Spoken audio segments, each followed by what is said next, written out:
We make our life much easier when we work brioche stitch on an even number of stitches, because then we have only one pattern row to repeat over and over again.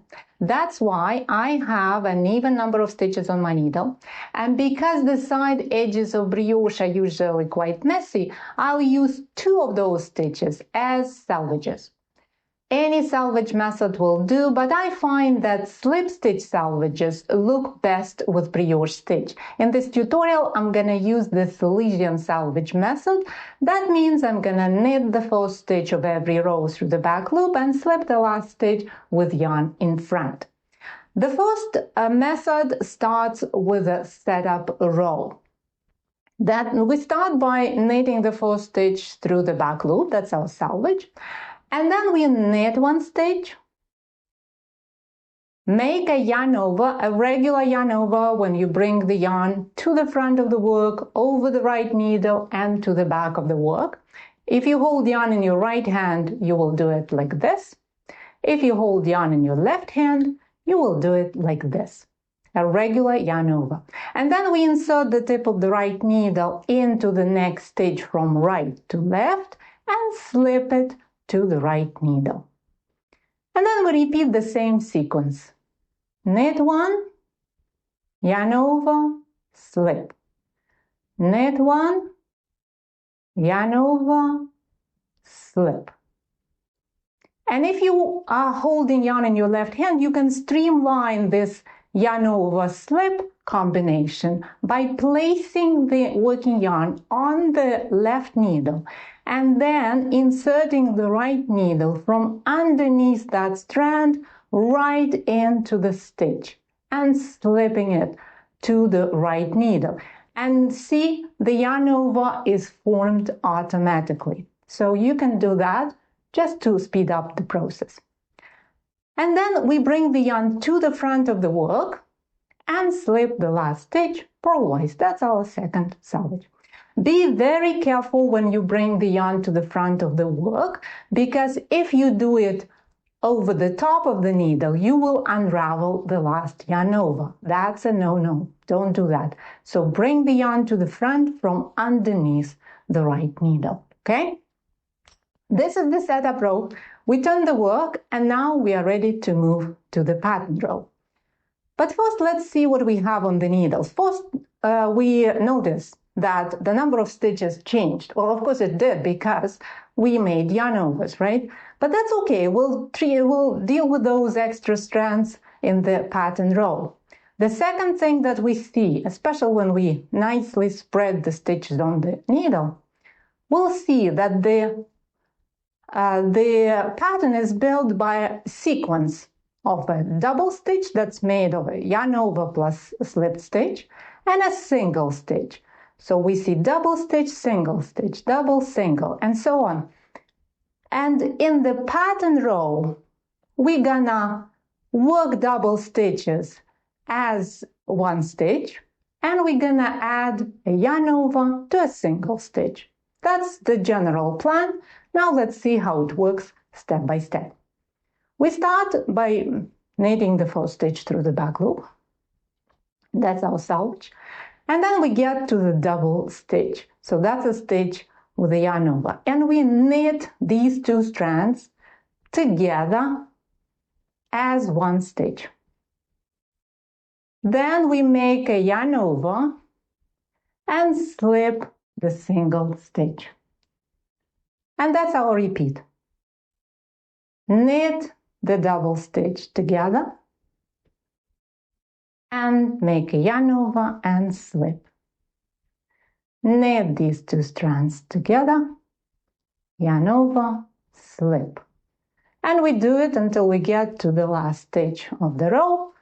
That will be right here. We bring the yarn to the front again from underneath the right needle and we slip the last stitch purlwise.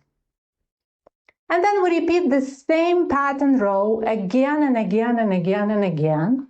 And as we work a few rows, we'll see that all those yarn overs and slip stitches build a beautiful squishy brioche texture.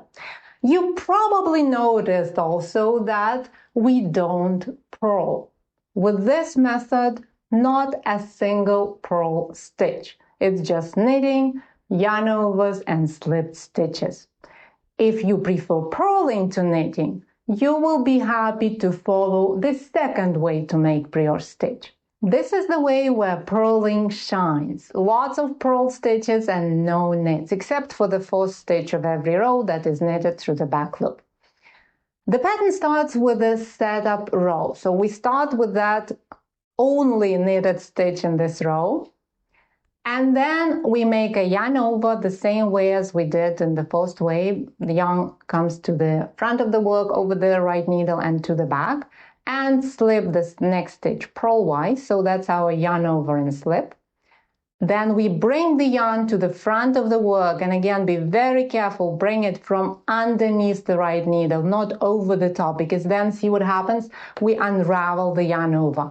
That's not good at all. So we keep that yarn over and keep an eye on it and make sure that after you brought the yarn to the front of the work, the yarn over is still in place. That's very important. So we bring the yarn to the front and we purl the next stitch. That's the pattern repeat. Yarn over, slip, yarn to the front, and purl one stitch. Yarn over, slip, yarn to the front, purl one stitch. And again, if you hold yarn in your left hand, you can streamline the yarn over and slip combination by placing the yarn on the needle and slipping both the strand and the stitch, creating the yarn over automatically. And then the yarn comes to the front and we purl the last stitch. We do it to the end of the row, to the last stitch, and this is our second salvage. So the yarn is at the front and we slip that stitch purlwise from the left needle to the right needle. This is the setup row.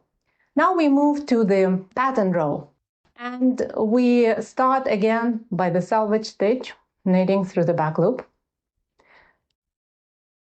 And then we make a yarn over and slip the stitch that looks like a knit.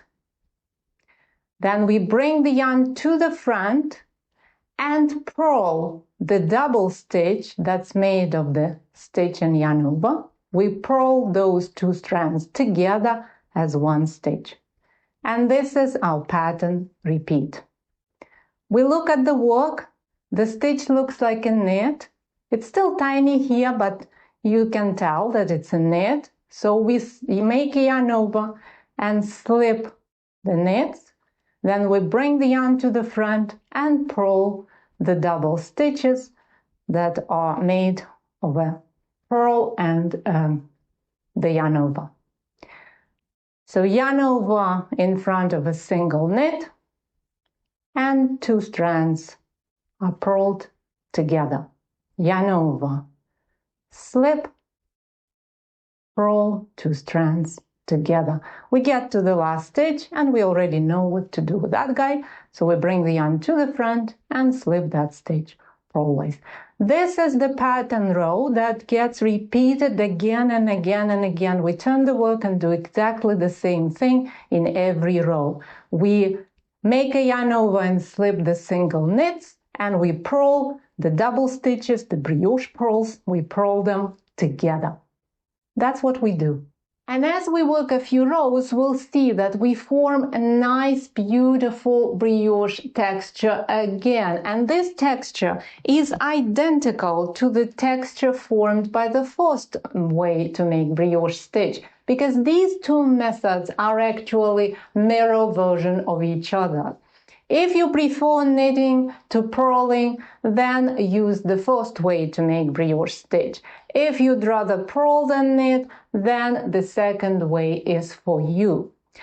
But the next two ways are based on a very different approach. We add a strand that makes brioche stitch puffy not by making a yarn over, but by dropping a stitch. Of course, we don't want to drop a stitch and unravel the fabric. No, we drop it the smart way. We keep the fabric intact by working into the stitch below the live stitch sitting on the left needle. The third way is based on knitting into the stitch that is below every other stitch of the fabric. But we can't do it in the first row simply because there is no below. That's why we need a setup row. The setup row for this method is very simple. We start with a selvage, knitting the stitch through the back loop, and then we work in a simple knit one, purl one, ribbing, until we get to the last stitch of the row. And you can do it with yarn in your right hand or left hand. It's simple knitting and purling, nothing complicated at all. When we get to the last stitch, we bring the yarn to the front and slip that stitch purlwise to the right needle. Now turn the work and we are ready for the pattern row. Now we have some stitches below, and now we're gonna see what it is to knit into the stitch below. But again, we start with a selvage stitch, so we knit it through the back loop. And then comes the knitting into the stitch below thing. So we keep the yarn at the back of the work and we insert the tip of the right needle, but not into the stitch that's sitting on the left needle. We go down and find the stitch that is, well, below it. And we go there from front to back, like this. Then we wrap the needle with the yarn as we do when we knit a stitch. We can do it with the yarn in your right hand, like this, or the yarn in your left hand, like this. Doesn't make any difference. And then we pull this wrap through that stitch, through the entrance point, not through the live stitch, the one that's sitting on the needle. No, we get that wrap out of that stitch below. See? And we formed a new stitch. And now that we know the fabric is not gonna unravel, and we did what we had to do, we knitted into the stitch below, we drop the live stitch off the needle.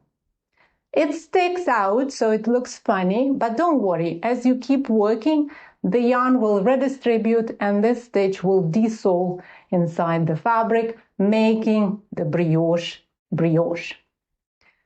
So we knitted into the stitch below. The next stitch on the left needle is a purl. It looks like a purl, and we're gonna purl it.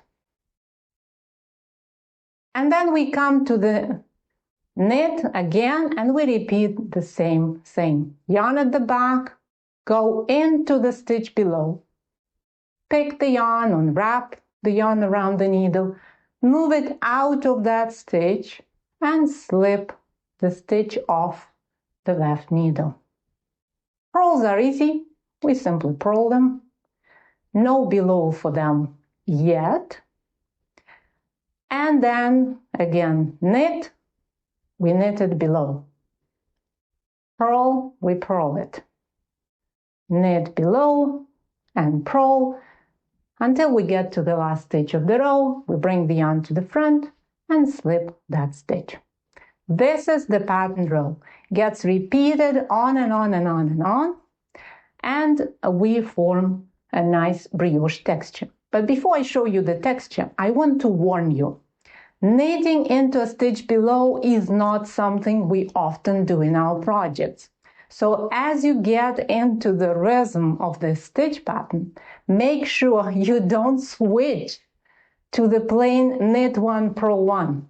So remember that with this stitch, we don't knit the live stitch, we knit into the stitch below. That's what makes a huge difference. That's what makes the basically regular knit one, purl one, that's what makes it brioche. Here's what the texture looks like after we work a few rows of knitting below and purling. Because the texture is added by a dropped stitch, the stitches are more chunky, the stitches themselves, not the strands at the behind those stitches, but the stitches themselves are more chunky than the stitches of the brioche fabric formed by making yarn overs. So you see this difference? That's the brioche stitch formed by drop stitches, and this is the brioche formed by yarn overs. The stitches themselves are a little bit more prominent, and that's okay. It's still a nice brioche texture. And this look stays when we use the fourth way to make brioche, because this way is a mirror version of the way number 3. It works exactly the same, but instead of knitting into a stitch below, we are going to purl into a stitch below.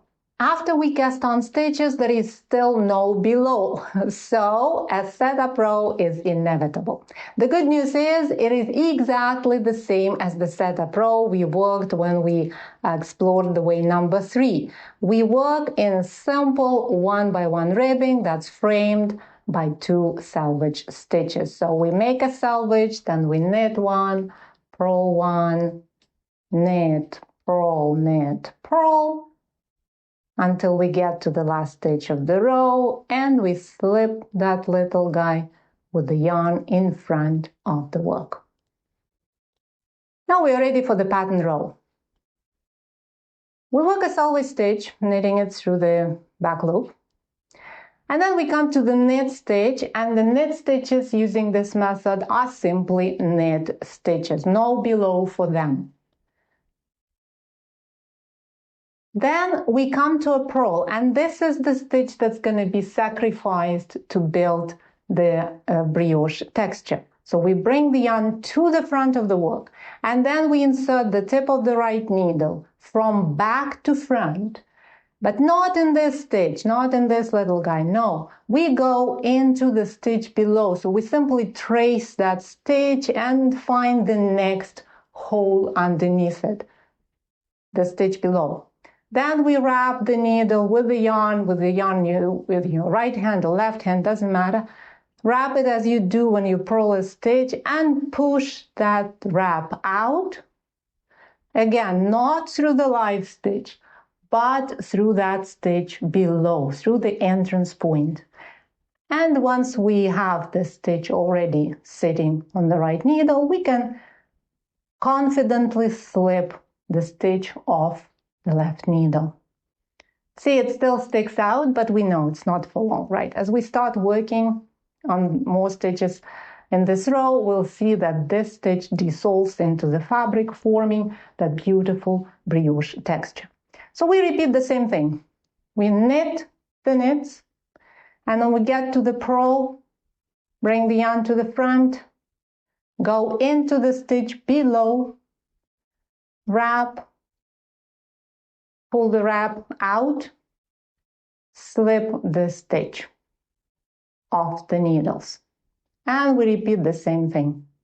Knit 1, purl into the stitch below, and drop that stitch. Knit 1, yarn to the front, purl into the stitch below, simply trace the needle down until you get into the first hole that's underneath the live stitch. You don't even have to see it, you will simply feel it with your needle, and drop the stitch. The yarn is already at the front, so we slip the last stitch with the yarn in front, as we usually do when we work the selvage stitch. And this is the pattern row. That's how it works, and we repeat it on and on and on and on. And as we do that, we form the beautiful, squishy, puffy brioche fabric with slightly enlarged stitches. The texture that is identical to the texture formed by the third way to make brioche stitch. See, it's exactly the same. This is a little bit different than the texture formed by the 2 ways that involve yarn overs, because the stitches are not as big. But the quality of the texture itself is exactly the same. It is puffy and squishy and absolutely gorgeous. So here you have it.